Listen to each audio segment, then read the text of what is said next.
Hello friends, आज की बात शुरू करने से पहले मैं एक सवाल आपके सामने रखता हूँ। इसका जवाब मैं इस वीडियो के एंड में दे दूँगा, लेकिन उसके जवाब के देने से पहले मैं चाहूँगा कि आप अपनी राय ज़रूर रखें कि आपके हिसाब से इस सवाल का जवाब क्या होता है। और सवाल यह है कि जब हम पुलिस की ट्रेनिंग कर रहे होते हैं, चाहे वो IPS लेवल पे हो या वेस्ट बंगाल पुलिस सर्विस में हो या इंडिया के किसी स्टेट की पुलिस सर्विस में हो, चाहे वो सब इंस्पेक्टर लेवल पे क्यों ना हो, तो हमें हॉर्स राइडिंग सिखाया जाता है। अब आज की डेट में घोड़े की ज़रूरत तो है नहीं, क्योंकि ऑटोमोबाइल्स का दौर है और आप अगर ध्यान दें तो ना ज़मीन वैसी है, ज़्यादातर जो सड़कें हैं वो मेटलिक हैं, तो घोड़े का बहुत ज़्यादा कुछ बेनिफिट नहीं है। इसके बावजूद काफ़ी एम्फेसिस के साथ घुड़सवारी सिखाई जाती है। तो आखिर ऐसा क्यों किया जाता है, यही है सवाल। आई होप कि आप मेरे जवाब कहने से पहले इस सवाल का जवाब कमेंट सेक्शन में लिखेंगे ज़रूर। जो भी आपको लगता है आप ज़रूर लिखें। अब आते हैं मुद्दे पे कि आज का वीडियो बनाने की क्या वजह है। आज का वीडियो बनाने की तीन वजह हैं। नंबर 1, पिछले वक्त में कलकत्ता हाई कोर्ट ने एक ऑर्डर दिया है जिसमें करीबन 5 लाख OBC सर्टिफिकेट्स कैंसिल कर दिए गए हैं। दूसरी कि इन OBC सर्टिफिकेट्स कैंसिल होने के बाद स्टेट गवर्नमेंट की तरफ से एक ऑर्डर आया है कि यहाँ एग्ज़ाम्स नहीं होंगे, फर्दर एग्ज़ाम्स कुछ वक्त तक नहीं होंगे जब तक ये मैटर सुप्रीम कोर्ट में सेटल नहीं होता है। और तीसरा कि आप क्या करेंगे एज एन एस्पायरेंट, आपका रोल क्या होगा इस पूरे केओटिक सिचुएशन में। पहले तो इस बात को समझते हैं कि एस्पायरेंट कहते हैं किसको है, क्योंकि मेरी पूरी वीडियो का जो जिस्ट है या जो सेंटर है वो एस्पायरेंट है।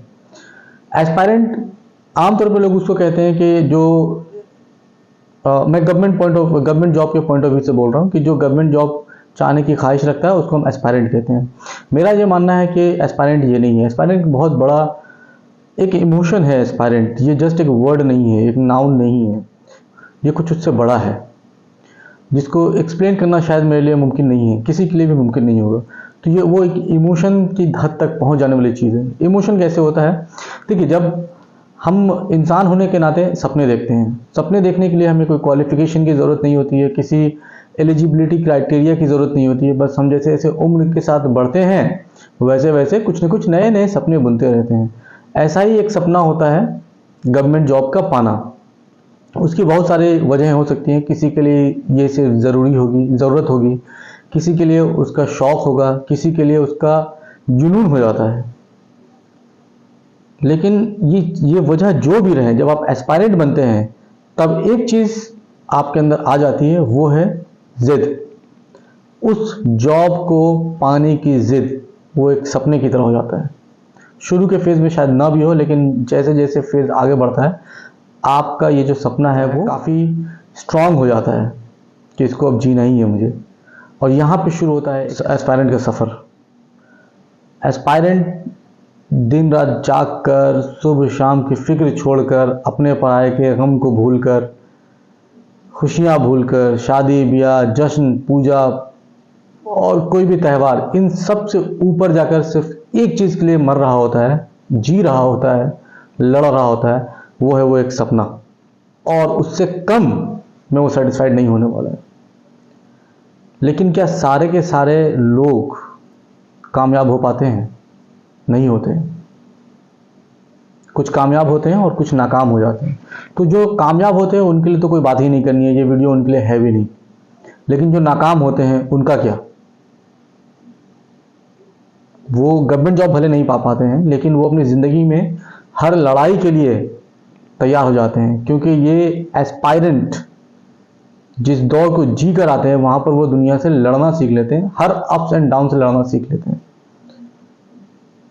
पुलिस डिपार्टमेंट में हमें ये सिखाया जाता है कि जब हम लॉ एंड ऑर्डर ड्यूटी में जाते हैं, लॉ एंड ऑर्डर ड्यूटी कहते हैं कि जहाँ पर बहुत बड़ी एक भीड़ लगने वाली है, जैसे कोई मिनिस्टर्स की भाषण होने वाले हैं, पूजा है, ईद है, बकरीद है, होली का त्यौहार है, जिसमें लोगों को बहुत ज़्यादा मौका मिल रहा है मैसिव तादाद में सड़क पे आने का, पब्लिक प्लेसेस में आने का। तो देयर इज़ अ पॉसिबिलिटी कि कुछ ऐसे लोग होंगे जो वहाँ प्रॉब्लम्स अराइज करेंगे, कुछ मॉब आ गया, राइट्स हो रहा है, तो हम लोगों को जब ड्यूटी में डिप्लॉय किया जाता है वहाँ पर, तो हमें ट्रेनिंग के दौरान ये सिखाया जाता है कि भले आपकी गिनती उस मॉब से कम होगी, भले आपके पास इक्विपमेंट्स कम होंगे, लेकिन फर्स्ट रिसोर्ट में आपको वहाँ पे टिके रहना है और लास्ट रिसोर्ट तक टिके रहना है जब आपके पास कुछ भी नहीं बचेगा। अब ये टिके क्यों रहना ज़रूरी ये है कि वो जो मॉब है वो जानता है कि आपके पास यूनिफॉर्म है, आपके पास रिसोर्सेज हैं उन पे अटैक करने का, आप चार्ज कर सकते हैं। अगर उनके पॉपुलेशन को देखकर, उनके नंबर्स को देखकर आप डर जाते हैं और अगर आप एक बार भी पीठ घुमा लेते हैं, वो मॉब अगर कमजोर भी थी ना, आपको मार के चली जाएगी।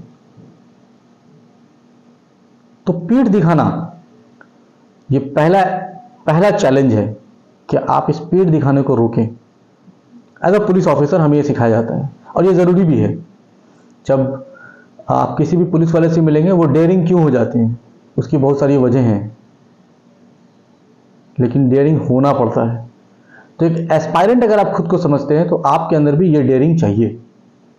अगर आप किसी स्टेज पे पीठ दिखा देते हैं ना, तो उस सपने से आप कॉम्प्रोमाइज कर रहे हैं, जिस सपने को साकार करने के लिए आपने गवर्नमेंट जॉब की तरफ मेहनत करनी शुरू की थी, अपनी कुर्बानियां देनी शुरू की थी।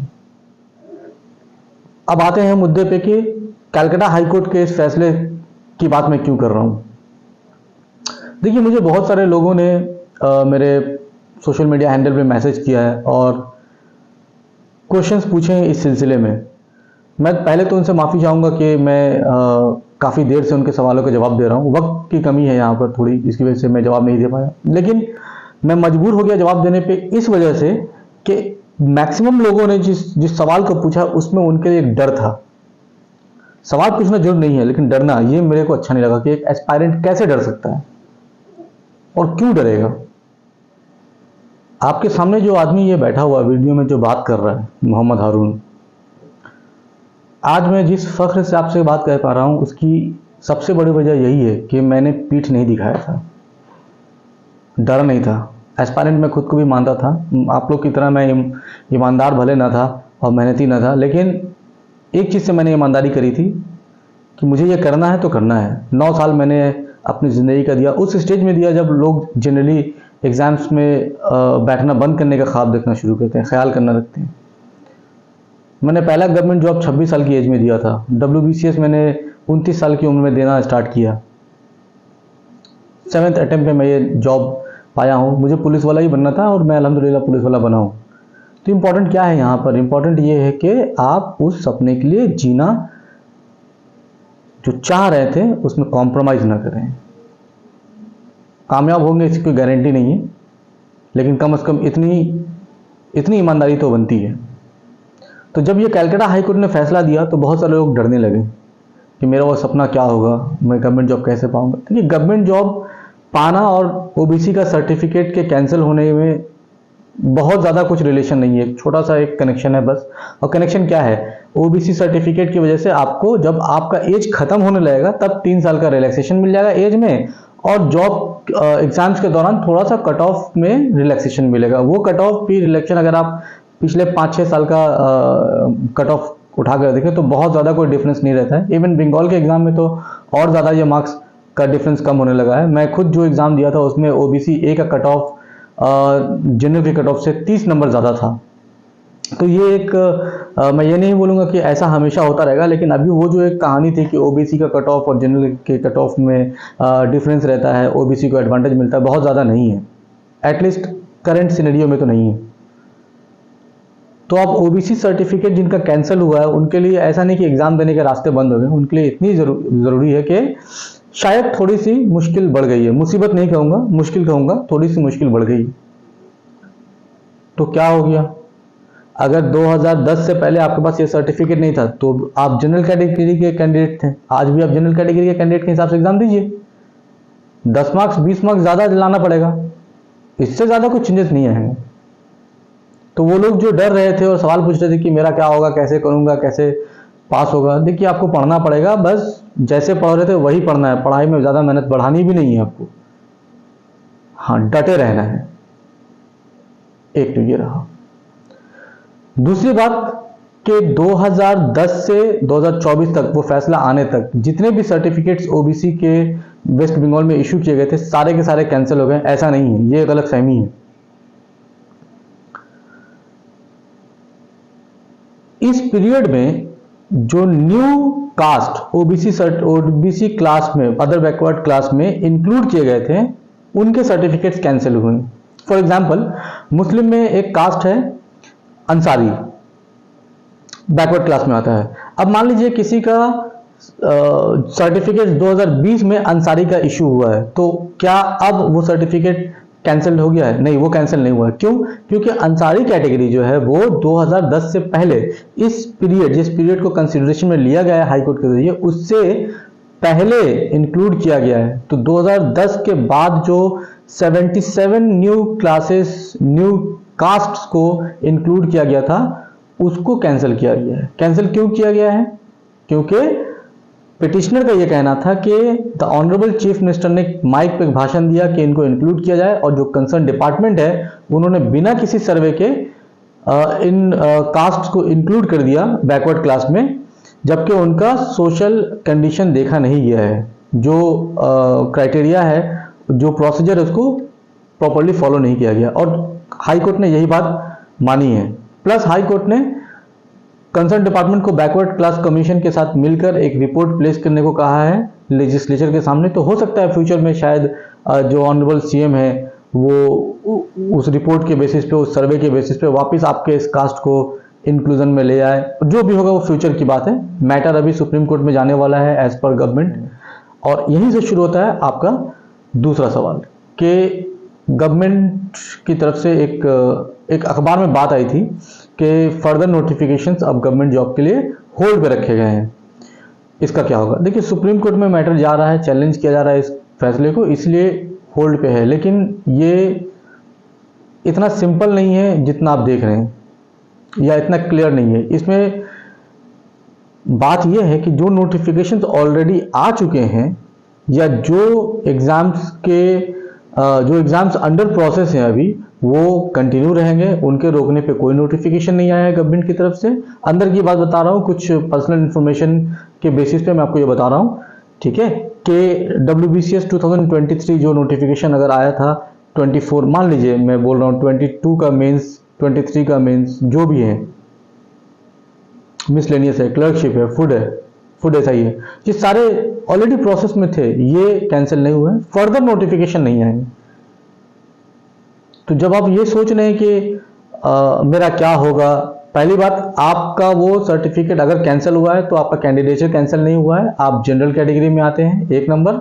और दूसरा, फर्दर एग्जाम्स अभी भी यहाँ पे ऑप्शंस बने हुए हैं, कुछ तो बने हुए हैं, बाकी फ्यूचर के लिए थोड़ी मुश्किल है। वहाँ आपकी फिक्र है तो वो मैं समझ सकता हूँ।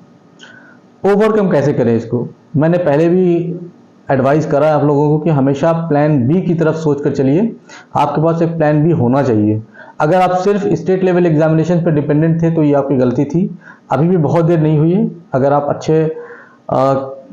आप सच्चे एस्पायरेंट थे तो आपको सिर्फ 3 बुनियादी सब्जेक्ट पे ज़्यादा मेहनत करनी है, और आपके लिए स्टेट और सेंटर का जो डिफरेंस है वो बहुत हद तक मिट जाएगा। वो क्या है? English, mathematics, reasoning. ये 3 टॉपिक्स आपको बहुत अच्छे से करने होंगे। तो ये जो डिफरेंस होता है सेंटर और स्टेट का, ये बहुत हद तक मिट जाता है, थोड़ा सा डिफरेंस रहता है। अगर यहाँ पे आप कमज़ोर है तो स्टेट में थोड़ा अलग पैटर्न है और सेंटर में अलग पैटर्न है, तो आपको थोड़ी मुश्किल होगी। आपको अगर अपने लिए वाकई एक जॉब की तलाश थी, आप अगर वो एस्पायरेंट, जो मेरे हिसाब से जो डेफिनेशन है एस्पायरेंट का, अगर आप खुद को वो कह रहे हैं, तो मैं ये कहूँगा कि आप सेंट्रल गवर्नमेंट के जो जॉब्स हैं उनकी तरफ, और अदर स्टेट्स में भी जो जॉब आ रहे हैं उनकी तरफ मुड़ जाइए। जब यहाँ पे नोटिफिकेशन आएगा आप यहाँ भी दीजिए, आपके लिए अपॉर्चुनिटी और बढ़ जाएगा। अगर आप ये सोच रहे हैं कि नहीं यहीं पे बैठे रहेंगे तो आपको थोड़ा सा वेट करना पड़ेगा, वो कब तक सॉल्यूशन आएगा बोलना मुश्किल है। फिर भी मेरे को लगता है कि चूंकि नेक्स्ट लेजिस्लेटिव असेंबली का इलेक्शन है तो उसके पहले कुछ पॉजिटिव नोट्स आपको मिल सकते हैं। लेकिन ये गवर्नमेंट के ऊपर डिपेंड करता है, क्योंकि उनके सामने जो सिचुएशन रहते हैं उन्हीं के बेसिस पे वो पॉलिसीज बनाते हैं। ये फैसला भी सिचुएशन बेस्ड है। कल को कोई सिचुएशन आ गई गवर्नमेंट के सामने तो वहां पर भी कुछ अच्छी न्यूज़ आपको मिल सकती है। अब रही बात कि इसके बाद एस्पायरेंट्स या वो कैंडिडेट्स क्या करें जिनका कैंसिल हो गया है। ये तो पढ़ाई वाली बात थी। देखिए आपके लिए एक प्लस पॉइंट है, अगर आपका कैंडिडेट आपका सर्टिफिकेट कैंसिल हुआ है तो आप इकोनॉमिकली वीकर सेक्शन के तौर पर एप्लीकेशन दे दीजिए।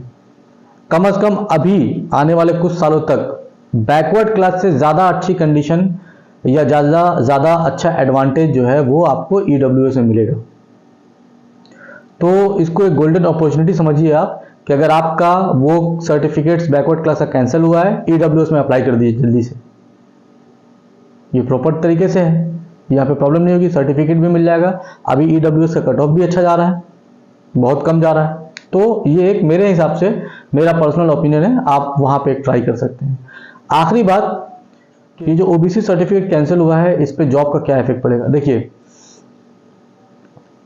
जॉब पे कोई इफेक्ट नहीं पड़ने वाला है। जिनको जॉब मिल गया है उनका कोई लॉस नहीं है। जिनका मान लीजिए किसी वजह से सिर्फ अपॉइंटमेंट पेंडिंग है उन पे कोई इफेक्ट नहीं पड़ने वाला है। जिनका रिजल्ट्स आ चुका है उन पे कोई इफेक्ट नहीं पड़ने वाला है। ये इफेक्ट पड़ने वाला है सिर्फ उनको जो अप्लाई करेंगे नया, ओके, उनके लिए अंडर प्रोसेस वाला मैटर के लिए। अच्छा, जो अप्लाई कर चुके हैं उनके लिए क्या होगा, गवर्नमेंट इन्फॉर्म करेगी क्या करेगी उसके लिए। नहीं कुछ हुआ तो आपका जनरल कैटेगरी के हिसाब से, जनरल कैंडिडेट के हिसाब से आपका ट्रीटमेंट होगा। अदरवाइज गवर्नमेंट इन्फॉर्म करेगी उसके लिए फर्दर क्या रास्ता अगर निकलता है तो यहाँ पे कोई घबराने वाली बात आपके लिए मेरे हिसाब से नहीं है। वीडियो के एंड में मैं ये दो बातें कहूँगा और फिर आपसे जो सवाल करा था मैंने उसका जवाब दे दूंगा। पहली बात तो ये कि आपको और फर्दर कोई भी सवाल अगर हो तो आप कमेंट सेक्शन का इस्तेमाल कीजिए, क्योंकि हमारी टीम है, हर वक्त मैं ऑनलाइन रहता नहीं हूँ, तो मेरे सोशल मीडिया पे जो भी मेरे पर्सनल मैसेजेस आप लोग करते हैं उसका हमेशा साथ साथ आंसर देना मुश्किल है। मगर आप कमेंट सेक्शन में अगर आप देते हैं तो जो भी रेस की टीम है वो लोग आपको रिप्लाई दे देगी, प्रॉम्प्ट आंसर आपको वहाँ पे मिल जाएगा। देयर इज़ अ पॉसिबिलिटी कि मेरे जवाब देने से ज़्यादा कम वक्त में आपको वहाँ से जवाब मिल जाएगा। एक तो ये एडवांटेज है। दूसरा, अगर वैसे भी ना मिले तो आप कमेंट ज़रूर करें, इससे हमें भी पता लगेगा कि हमें और क्या करना है, ये सारी चीज़ें पता रहेंगी। और आखिरी बात, वो सवाल का जवाब कि आखिर इस एज में आकर घोड़सवारी क्यों सिखाई जाती है, क्या ज़रूरत है कि हमें घोड़े को दौड़ाना सिखाया जाता है, उस पर बैठना सिखाया जाता है। सिंपल आंसर है, डर को मिटाने के। मुझे पता नहीं कि आपने कितने ने घोड़सवारी करी है।